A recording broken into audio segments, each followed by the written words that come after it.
ស្រីត្រឹមតែជាតិនឹងហើយកុំរំពឹងថាបានជួបគ្នាជាថ្មីក្តីស្នេហ៍ជួចន់អត់មានរស្មីលៀបថ្មលេបគ្រុំរួមដូចអង្គជ័យទ្រាំលួចថ្ងៃដែលខ្សែសងខា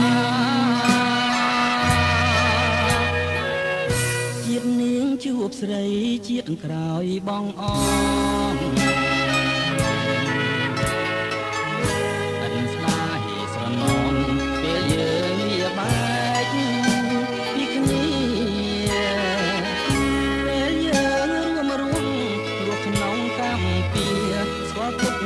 សោកទឹកភ្នែកក្រុមគ្រា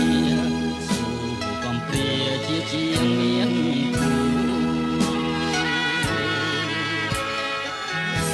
សង្ឃឹមថាបានឃើញពន់លឺស្នេហ៍ខំថ្នាំខំថ្នមខំថែរាំងសាសនាដែលរៀនតស៊ូស្រាប់តែប្រជាស្នេហ៍ល្វីងចត់ជួពីហើយមេរៀនគ្មានទេស្នេហ៍គំរូដល់ជន់អាផប់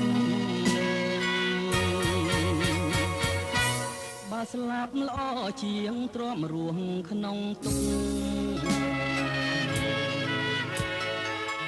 ឆាប់ដល់ជាតិមុខ